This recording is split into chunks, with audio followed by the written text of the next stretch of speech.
Bonjour mes amis, aujourd'hui je vais vous parler de la place de la femme. C'est une question qui revient souvent et que je vais prendre le temps de vous répondre.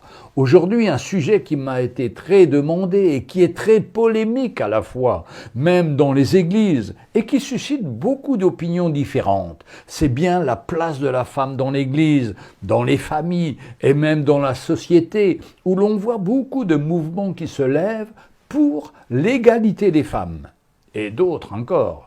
Mais que nous dit la Bible à ce sujet? Dans un premier temps, voyons premièrement la place de la femme dans l'histoire biblique de l'Ancien Testament.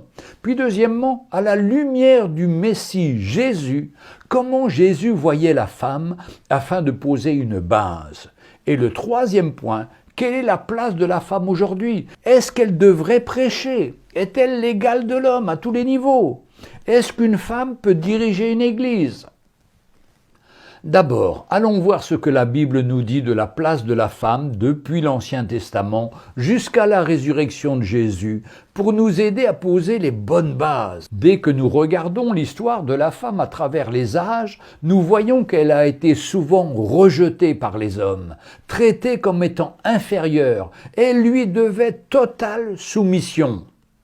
On peut résumer le rôle de la femme dans l'Ancien Testament. La femme a une très grande importance, à condition qu'elle reste chez elle, à faire le ménage, la cuisine, la couture, qu'elle laisse les hommes tranquilles et qu'elle transmette la vie et les codes. Dans l'Ancien Testament, mis à part quelques cas, elle est toujours abaissée et trop souvent écartée de toute décision. Son seul choix est d'accepter ou de refuser l'avance d'un de ses prétendants au mariage. Bien sûr, certaines ont vécu pleinement à leur place dans la foi et dans une confiance pleine et entière à Dieu. Elles sont citées comme exemple de foi et de persévérance dans le livre des Hébreux au chapitre 11, comme Sarah, la femme d'Abraham, Rahab, l'ex-prostituée, descendante de la généalogie de Jésus à travers Joseph. Rahab est aussi citée pour ses œuvres dans l'épître de Jacques, chapitre 2, verset 25. Et aussi toutes ces femmes dont les noms ne sont pas cités, mais dont on parle dans le livre des Hébreux au chapitre 11 et dans le verset 35 à 40. Bien sûr, on peut évoquer plus d'une centaine de femmes dans l'Ancien Testament, comme Rebecca, Rachel, Déborah, Ruth, Judith, Esther, la fille de Pharaon, Anne, la maman de Samuel, etc. Mais pour beaucoup, nous n'avons même pas leur nom. Elles sont mentionnées à travers leurs maris, comme les filles de Lot ou la veuve de Sarepta, sans jamais les nommer. Dans l'Ancien Testament, le handicap de la femme est souvent son impureté menstruelle. Mais aussi quand une femme met un enfant au monde, elle doit se purifier. Et elle doit se purifier 2 fois plus longtemps si c'est une fille qu'elle met au monde. Les femmes aussi sont des objets de convoitise et parfois de marchandage épouvantable de la part des hommes. Quand Abraham arrive en Égypte, malgré la tendresse qu'il a pour Sarah, sa femme, il la présente comme sa sœur, acceptant qu'elle entre dans le harem de Pharaon pour lui avoir la vie sauve. On pourrait citer aussi Lot, qui propose ses filles à ses visiteurs. C'est terrible. Mais à l'arrivée du Messie, Jésus de Nazareth, Jésus soutenait les femmes. Jésus a fait savoir aux femmes qu'elles étaient intelligentes et intrinsèquement dignes de l'amour de Dieu et de son intention. Pas une seule fois dans les 4 évangiles, il n'a rabaissé une femme. J'aimerais pouvoir dire que je n'ai jamais raconté de plaisanterie qui tournait en ridicule une femme, ni regardé une femme d'une manière inappropriée, ou ne lui avoir jamais dit « c'est une affaire d'homme, ne t'en mêle pas ». La plupart des hommes, à un moment de leur vie, ont rabaissé les femmes. Mais Jésus ne l'a jamais fait. Depuis les premiers jours de sa vie, jusqu'au moment où il est monté au ciel, Jésus a eu de l'estime pour les femmes et il les a soutenues. Dans l'évangile de Luc, dans les chapitres 1 et 2, Luc raconte la naissance du Seigneur Jésus et les premiers jours de la vie de Jésus. Cependant, dans l'histoire de la naissance de Jésus et dans ses premiers jours, Marie a reçu autant, voire plus de reconnaissance que Joseph. Joseph s'est quasiment effacé au second plan, mais c'est Marie qui est le centre de ce merveilleux événement. À la présentation de Jésus au temple, Anne la prophétesse tenait la place centrale dans Luc chapitre 2, versets 36 et 38. La parole de Dieu lui reconnaît sa vie de prière, de jeûne, de sainteté. Au 12e anniversaire de Jésus, Joseph et Marie l'ont emmené au temple, à Jérusalem. C'est Luc 2, versets 41 à 52. C'était la bar mitzvah de Jésus. Il devenait un fils de l'alliance, un homme aux yeux de la loi juive. Il n'avait plus à obéir à aucune femme pour le reste de sa vie. Quand Joseph et Marie sont retournés à la maison, ils se sont rendus compte que Jésus n'était pas avec le reste de la famille. Ils sont donc retournés précipitamment à Jérusalem et ont trouvé Jésus dans le temple. Ils discutaient avec des docteurs de la loi dans le style du débat courant à cette époque. Marie dit à Jésus, « Mais où étais-tu ? Nous t'avons cherché avec angoisse. » Au verset 48. Jésus, maintenant un fils de l'alliance, un homme, n'avait qu'à se tourner vers sa mère et dire « Femme, laisse-moi tranquille !» Au lieu de cela, il dit avec beaucoup d'amour et de respect « Ne savez-vous pas qu'il faut que je m'occupe des affaires de mon père ?» Verset 49. Vous voyez, il répond à sa mère avec amour, avec respect. Dans l'évangile de Luc, on retrouve 24 rencontres entre Jésus et une femme. Soit il parle à une femme, soit il la mentionne dans une parabole. À cette époque où les femmes étaient maltraitées et rejetées grossièrement, brutalement et cruellement, Jésus les traitait avec respect. Et aujourd'hui, nous les hommes, nous devons traiter les femmes avec le même respect que Jésus. Jésus était l'homme parfait et le modèle qu'on peut donner en exemple aux femmes et aux hommes de toutes les époques, et particulièrement encore aujourd'hui. Déjà à cette époque, ainsi qu'aujourd'hui encore, Jésus accepte pleinement les femmes dans leur état et dans leur situation. Il était sensible à leurs besoins et faisait tout pour leur venir en aide. Prenons par exemple sur ces 24 exemples l'évangile de Luc au chapitre 7, versets 36 à 50. Luc parle d'une femme qui est venue à un banquet. Elle s'est agenouillée, elle a pleuré sur les pieds de Jésus, les baignant de ses larmes, puis les oignant de parfum afin de les sécher avec ses cheveux, dans l'évangile de Luc chapitre 7, versets 36 à 50. Ceci était un acte de repentance. Jésus lui permit de le faire sans aucun signe de dégoût ou d'embarras. Jésus s'est souvent écarté de sa route pour rendre hommage aux femmes comme des exemples de foi. Jésus alla à la maison de Simon, le pharisien. Il y avait des tables au centre et des sièges autour des tables. Les hommes importants de la ville, les invités de Marc, de Simon, étaient installés sur ces sièges, mangeant à la table. Mais il y avait pourtant une table à laquelle personne ne mangeait. C'était le maître, Jésus, l'invité d'honneur. Il n'avait pas eu de quoi se laver les pieds et ses mains. Et ses mains étaient encore sales. S'il touchait la table, il l'aurait rendue sale pour tous ceux qui l'entouraient. Le repas continua. Soudain, une femme des rues malfamée arriva à ce banquet. Elle s'agenouilla, pleura sur les pieds de Jésus, puis les sécha avec ses cheveux qu'elle venait de dénouer. Elle y versa encore du parfum sur les pieds de Jésus. C'était une scène choquante. Chaque homme autour de la table savait quelle sorte de femme c'était. Tout le monde avait vu cette scène scandaleuse et attendait de voir que Jésus allait montrer à cette femme pécheresse combien il était saint, combien il était pur. Simon pensa, regardez comment cette femme touche Jésus et comment elle se comporte dans la présence d'hommes de bien comme nous. Nous avons invité cet enseignant pour voir de nos cieux s'il est vraiment un enseignant de Dieu. Maintenant, nous sommes sûrs qu'il est un imposteur. S'il était de Dieu, il saurait quel genre de femme elle est, et il ne lui permettrait pas de faire ce qu'elle a fait. Verset 39. Du point de vue moyen-oriental, cela est une scène absolument inconcevable. Il y a deux choses qui ne vont pas. La première est que l'hôte, Simon, a délibérément insulté son invité. Il a intentionnellement laissé Jésus, son invité d'honneur, sans aucune possibilité de se laver les mains, afin de l'humilier et de lui montrer combien ses amis et Simon lui-même lui étaient supérieurs. Les hôtes du Moyen-Âge n'insultent jamais leurs invités.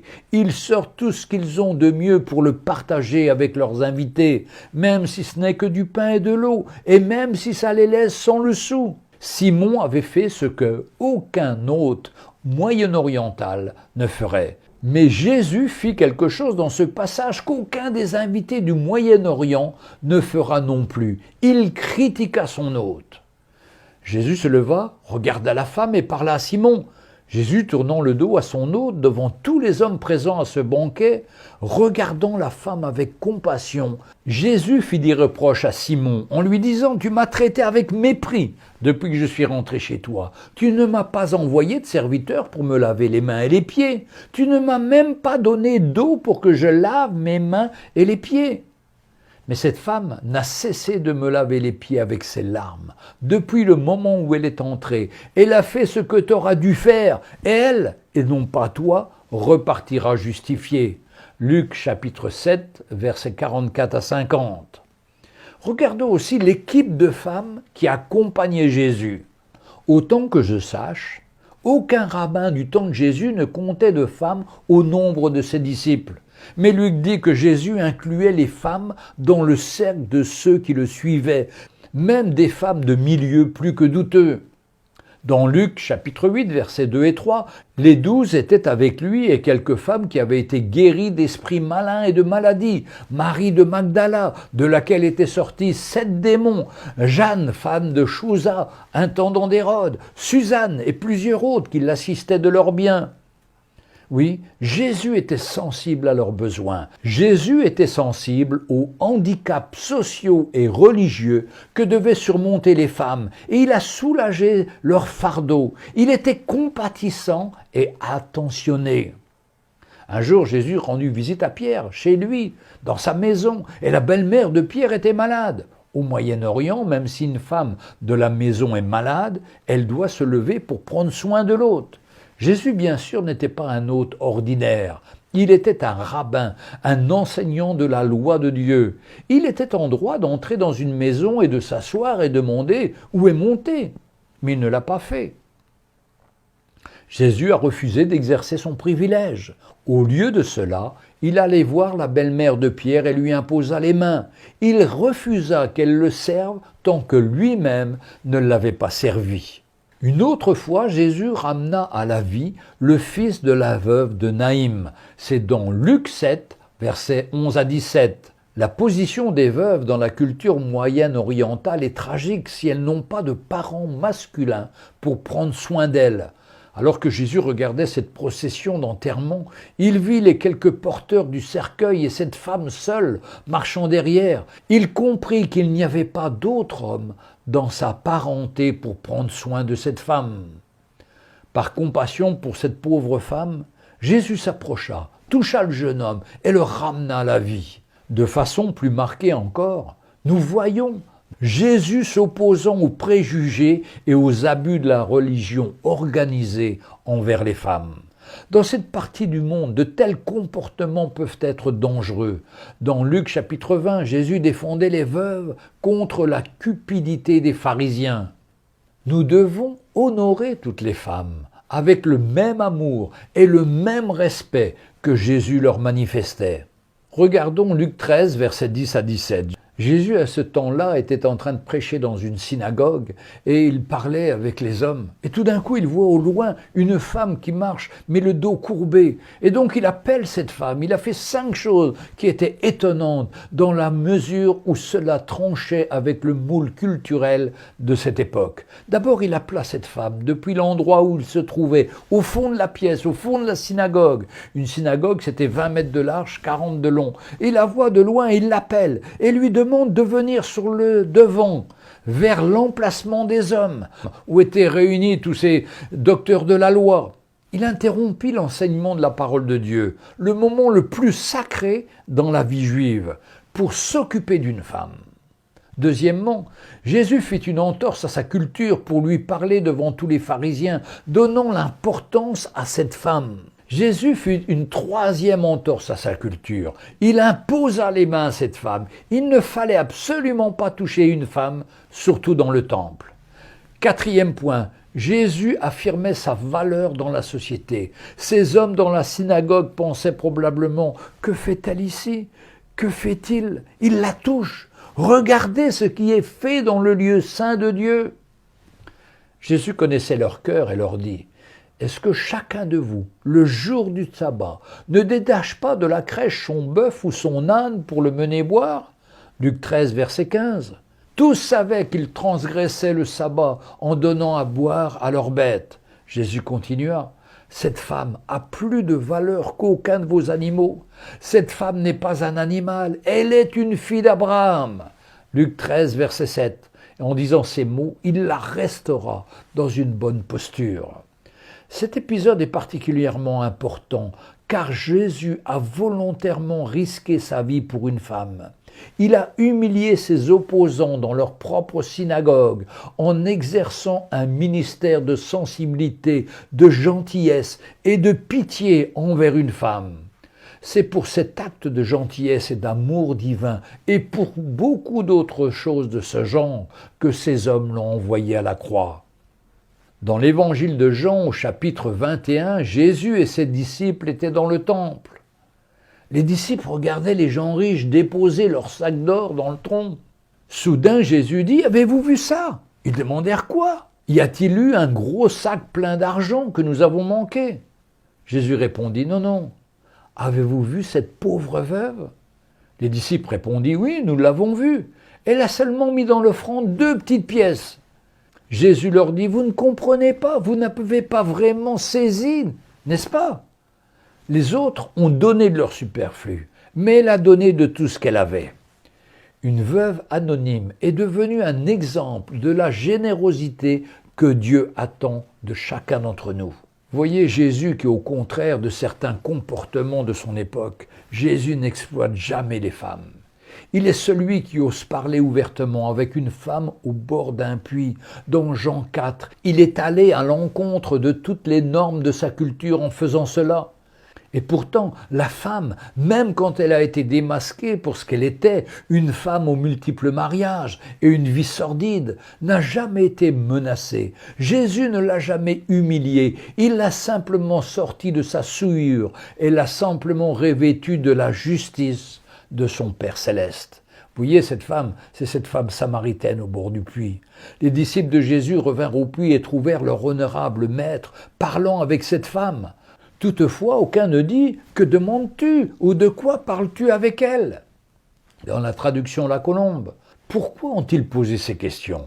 Parce que Jésus se tient là, parfaitement viril, parfaitement assuré de son sens de la virilité et n'ayant pas besoin de rabaisser les femmes pour se prouver qu'il est un homme. Jésus n'a jamais été intimidé ou menacé une femme et il n'a jamais été menacé ou intimidé par une femme. Avec Jésus, il n'y a ni regard équivoque, ni plaisanterie grossière. Il n'avait rien à prouver parce qu'il était homme à 100%. C'est pourquoi aussi bien les hommes et les femmes étaient attirés par Jésus. Jésus élevait et soutenait chaque femme qui venait à lui. Les femmes trouvaient en lui ce qu'elles auraient aimé trouver en tout homme, et particulièrement dans leur mari. Et les hommes voyaient en lui l'homme qu'il devrait être. Conclusion. Oui, mes sœurs, réfugiez-vous en Jésus. Lui seul saura vous comprendre et vous aider. Vous savez, je reçois tous les jours des appels de femmes désespérées, rejetées, abusées, trompées. Venez et revenez à Jésus. Lui seul pourra vous consoler. Trop de femmes sont abusées par leurs pasteurs, les enseignants légalistes, qui leur disent que c'est de leur faute toujours. Non, arrêtez de fréquenter des pharisiens de tout type et tournez-vous vers Jésus. Oh, malheureusement, le temps a vite passé et je n'ai pas le temps d'attaquer le 3e aspect, mais la semaine prochaine, je répondrai à toutes ces questions. Quelle est la place de la femme aujourd'hui dans l'Église, dans la famille? On vient de voir ensemble dans cette vidéo que Jésus n'est pas du tout dans l'optique de rabaisser les femmes et de les traiter moins bien que les hommes. C'est vrai que parmi les 12 apôtres, Jésus n'a pas choisi de femme. Dans la parole de Dieu, l'apôtre Paul déclare dans son épître aux Galates, au chapitre 3, verset 28, il déclare qu'au niveau du salut, il n'y a plus ni juif ni grec, il n'y a plus ni esclave ni homme libre, il n'y a plus ni homme ni femme, car tous vous n'êtes qu'un en Jésus-Christ. Donc, on se donne rendez-vous la semaine prochaine et je répondrai à toutes ces questions concernant la place de la femme dans l'Église aujourd'hui. Que le Seigneur vous bénisse et à la semaine prochaine.